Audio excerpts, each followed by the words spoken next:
Hey, what's up guys? It is Rob and I am back with another Horror Madness movie review. Like I always state, for the month of October, I'm going to be reviewing one horror film per day. If you haven't seen some of my other reviews, definitely check them out. But we are on day 6 already. And we're going to be talking about one of my favorite horror films, Child's Play. The 1988 American slasher film directed and co-written by Tom Holland. Not Spider-Man. Produced by David Kirshner, and a story by Don Mancini. When it comes to the Child's Play films, I love the first 3. Child's Play 2 is my favorite, and Child's Play 3 I really like. No one ever talks about it. My order would probably go Child's Play 2, then 1, then 3. And you know, you got to count the other ones after it, because after Child's Play 3 turns into the Chucky films. And I would consider Child's Play to just be a trilogy. I love the first 3. I just want to make that clear. I love them. But Child's Play, a brilliant idea.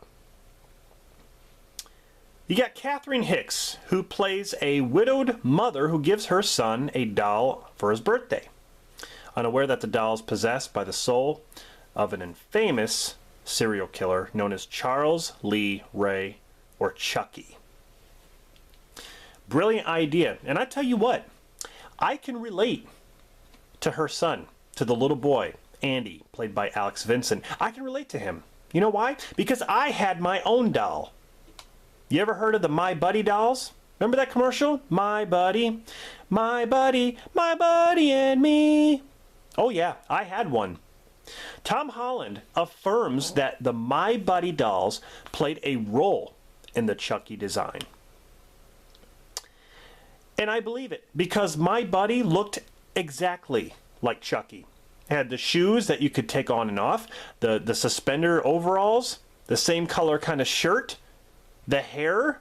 The hair wasn't as long as Chucky's, but it had like the freckles on the face. I swear to God, like, my God, My Buddy was a big thing at that time. I used to take him everywhere. He wasn't like life-size or anything, but he was bigger than an ordinary Cabbage Patch Kid, which AMC claimed that the creator modeled the doll after the Cabbage Patch Kids. That's not what Holland says. You know, and then they made Kid Sister because the girls had to have something. Kid Sister, Kid Sister. Oh, they're just jealous because we had My Buddies. Boys rule, girls drool. That's how it works. But Chucky, a doll that basically comes to life and torments this kid and everyone who gets in his way. Awesome. Just an awesome idea. But you have a pretty big cast. Catherine Hicks, of course, who plays, you know, Andy's mother. Chris Sarandon, Alex Vincent, of course, like I said, and Brad Dourif, the legend. He plays Charles Lee Ray and also plays the voice of Chucky when he's in, you know, in the doll. When it comes to horror characters, Chucky is my favorite. I mean, I got his picture for my profile on my channel, on my YouTube channel. Yeah, my profile picture is Chucky. Always has been. Ever since I started Movie Review Time, that was my profile pic. I love it. Chucky is my favorite horror character. Even though the franchise is not my favorite horror franchise, my favorite horror franchise is Friday the 13th. It's weird. You know, Jason's not my favorite character, even though my favorite franchise, I just love the Friday the 13th movies. But Chucky as a character, I just love him. He's got everything. He's got attitude. He's got humor. He's tough as nails. He doesn't give a crap. He'll laugh at your face and just kill you while he's doing it. I love that about him.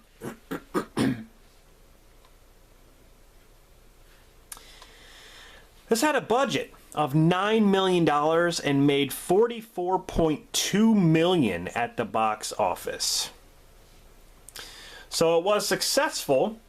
It was released on November 9th, 1988. Had merchandise, comic books.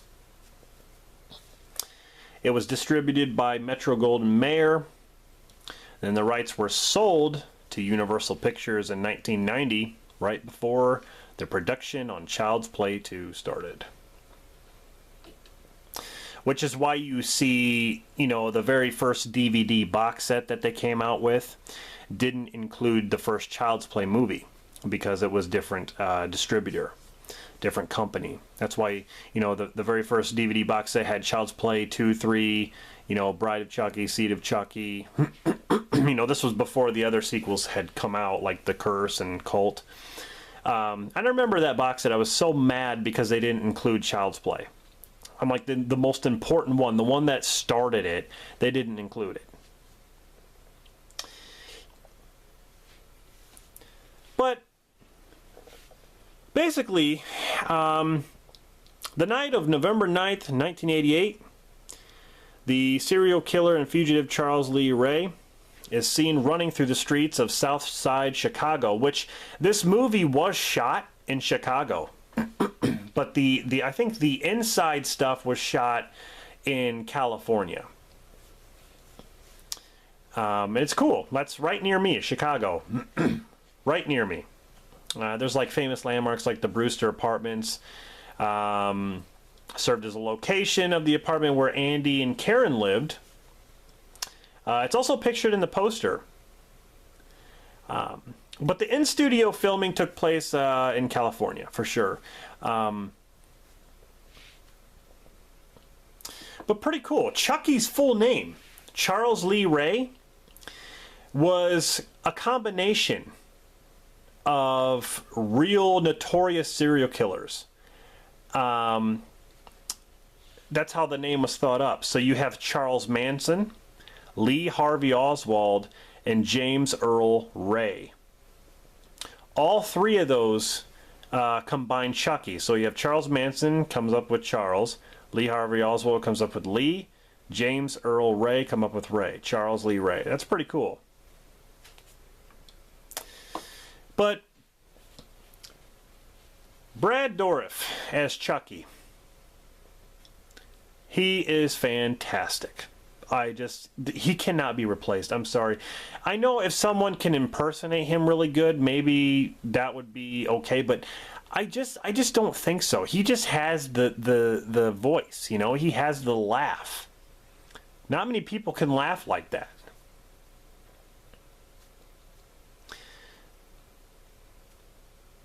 But anyway, you basically have a story, like I said, about, you know, Charles Lee Ray's running through the streets of Chicago. He's chased down by the detective. And, you know, he gets shot. And he's by a toy store, of course, and he gets shot real bad where he says this voodoo curse, like he says this like ancient dialect, and transfers his soul into a good guy doll. He basically cheats death after being killed by Mike Norris.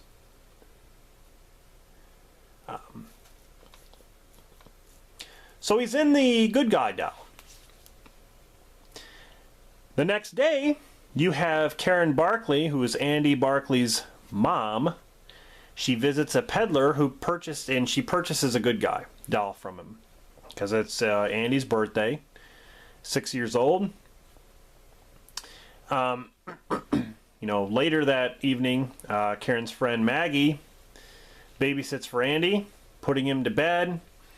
And that whole scene's great in the apartment because in this movie you don't really get to see Chucky moving around full body. You get to see, like, you know, his feet moving really fast. You get to see some of his, you know, arm. Like, you get to see certain things. And they keep it really, really, you know, they kind of cut the camera away and do kind of camera tricks because, you know, what's his name was actually the puppeteer.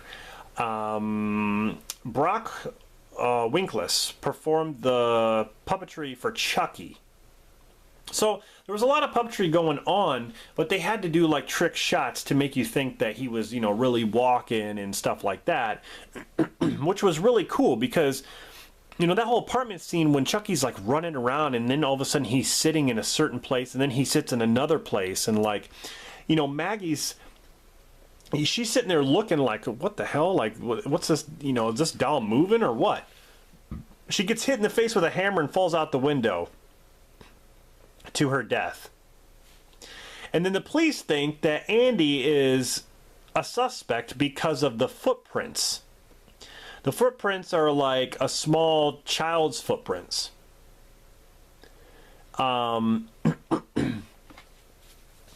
But the detective, Mike, he you know, it's kind of like he believes and then he doesn't. It's like he's trying to find hard evidence about what really happened.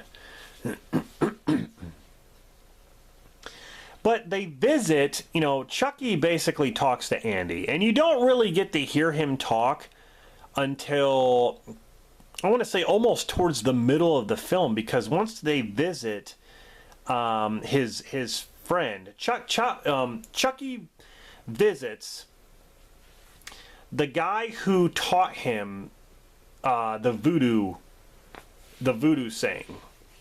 He visits him. John Bishop. He's the one who taught him the chant. And John tells him that the longer he stays in the doll, the more human he will become. So, you know, eventually, you know, if he gets hurt, he's going to start bleeding. If he gets shot, if he gets stabbed, if whatever, he's going to become more human. So Chucky pretty much disposes of him with like a voodoo doll. It's pretty cool. But this movie, they do a really good job making this doll seem lifelike and like walking around and just, you know, the facial expressions on the doll when he's laughing and like, you know, and the thing about Chucky too, he curses and he doesn't care. He does not care what you think. Talk to me, damn it, or I'm going to throw you in the fire. The third act of this movie is crazy. You know, finally Karen, you know, she believes that Chucky is the one doing all this, and it's not Andy, and Andy's telling the truth about that Chucky's been talking to him and saying stuff, and so yeah, like the whole third act is unbelievable. I love it so much.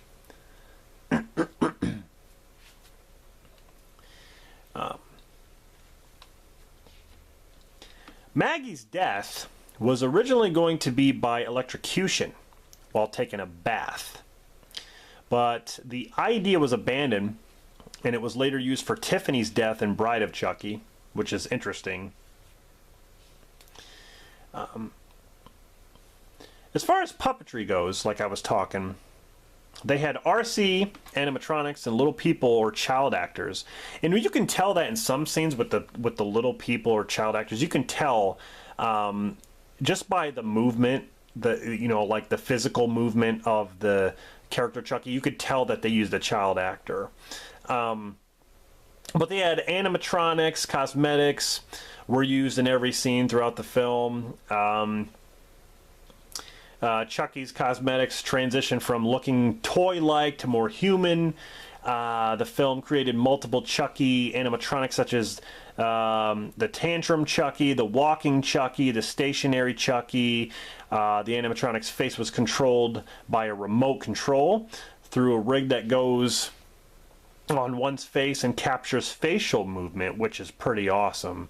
Animatronics go a long way, man. I mean, that's what I'd like. It brings charm to a film. It really shows you like a realistic point of view when they do that in a movie, other than putting just CGI on a face or like, you know, they do like now like motion capture stuff to get people's facial expressions, which is fine if they can do it right. But the animatronic stuff, if they can do that right, it's so worth it. It really is.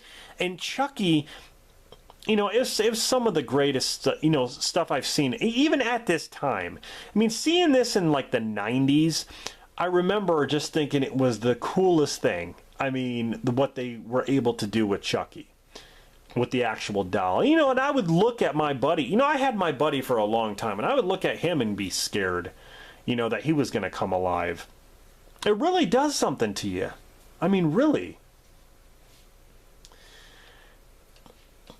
I believe when it comes to like awards, I think Saturn Awards, Catherine Hicks won Best Actress for the Saturn Awards, and the Best Horror Film category for Child's Play was nominated for the Saturn Awards.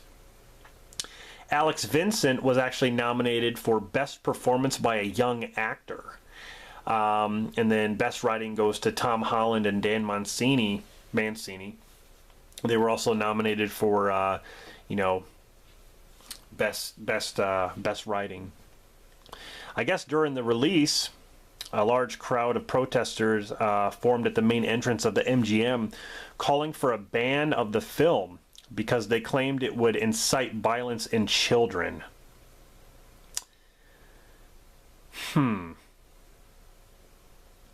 Does that really make sense? I don't understand. So by watching this film, that's going to incite violence in children. Okay.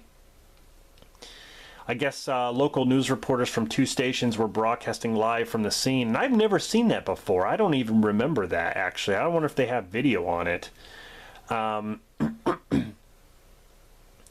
That's just weird. How is that going to incite violence in children? This makes no sense. It makes no sense.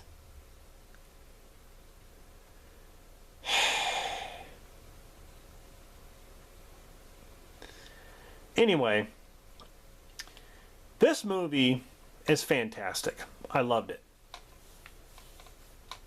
When it comes to the Child's Play films, like I said, I love Child's Play 2 the best. Then I like Child's Play 1, and then I like Child's Play 3. I don't really care for any of the sequels, to be honest. I think some of them are okay, but I just love the first 3 Child's Play movies. I just wish, you know, we could have another Child's Play. You know, I would love them to continue. Actually, if I were to want to make a sequel, okay, another Chucky movie, I would want to make a sequel after 3, and here's what I would call it: Child's Play 4. That's what I would call it. I want a film between Child's Play 3 and Bride of Chucky. I want them to just continue after Child's Play 3 and ignore all the other ones. That's what I want. That's what I think they should do. I would love to see a Child's Play 4 in the same kind of format as the other 3 films. Oh my God, that would be amazing. That's what we need to do instead of having this stupid remake coming out. From what I hear, it's just going to be atrocious. I mean, people are like, oh, just give it a chance. It might be different. Different doesn't mean good. I'm skeptical. After what I've been hearing about it, why even bother? I'll probably do a rant video on that, but that's down the line. Anyway, guys, if I had to rank this movie, I would give Child's Play an 8.5 out of 10. I really enjoy it. But like I said, my favorite's Child's Play 2, which would be even higher ranking on my list. So, alright guys, that is my review of Child's Play 1988. Definitely stay tuned for more Horror Madness movie reviews coming up. Next will be day 7, and we'll see what we review that day. Hope you're enjoying these videos. This is Rob signing off. Stay tuned. See you in the next one.